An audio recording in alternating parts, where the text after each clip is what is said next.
Yes, it's the moment you've all been waiting for. TV Pursuit, the game show, is finally starting. Entertainment. What Mouseketeers' first hit song was Tall Paul? Tall Paul. Oh, when does it? Moscow, the Hotel Rossiya with accommodations for 5,000. Nobody's in there. 5,000. When I think of Pat Seremet, I think the stage directions to her life were enter laughing.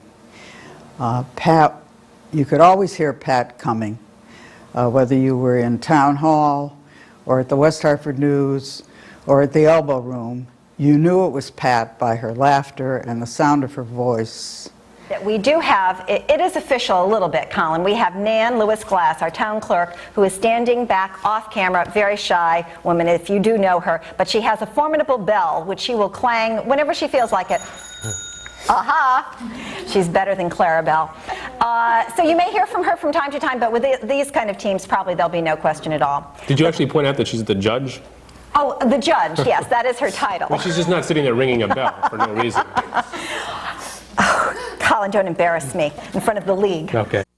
I remember her from our Channel 5 Challenge, and prior to that, TV Pursuit. She was always the personality to the wryness of Colin. They complemented each other so beautifully, and she was so colorful, both actually on the set and just her personality. Like you get a point off your mortgage if you apply early. Yeah. Same deal. Oh, good. Oh, we're on the air.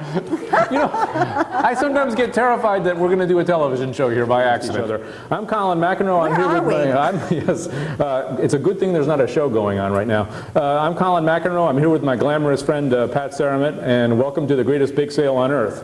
And it's not just a bake sale, so why did we call it the greatest bake sale on earth? Well, I'm not quite sure, but we're here, and I know it's because I match the cash po, but more on that later. Yeah, well, we don't want to... Hi. For any of you out there who thinks that Franklin Avenue is just all garlic and oregano, well, She going in the morning. So yeah. So that down on Franklin Avenue, people pretty much are filled with a little bit more pep maybe than those of us laid-back people on Farmington Avenue in West Hartford. But you can have some pep too, and Sebastian, and that's bada bing, bada boom, and ta-ta to ta-da, and back to the greatest bake show on earth. Pat was the kind of person that generated the fun and excitement and enthusiasm that makes this a very special town. And without her here, I hope others will come to fill that need, because she was a unique human being with real love for the town and for its people. And we have two young men from West Hartford who figured out Pat man behind the mask. Now, if you follow always had this great sense of humor and saw the absurdity in so many things, including herself. I don't think she ever took herself too seriously. Tall. Actually, he's known affectionately as Too Tall. That wasn't too hard a clue, though. He also has blue eyes underneath that, and not quite as sensuous a mouth. Could I have the boys who called it in, could they please come forward? It's a proud moment. Your name, please? Tim Butler. And your name? Tom Butler. The Butler boys have done it again. They strike. And who did you figure out this guy was? And we're going to have a dramatic, could we have a little drum roll on the piano? I really know my music. Okay. I know you at home are wondering, it is not Victor Garina after all. No!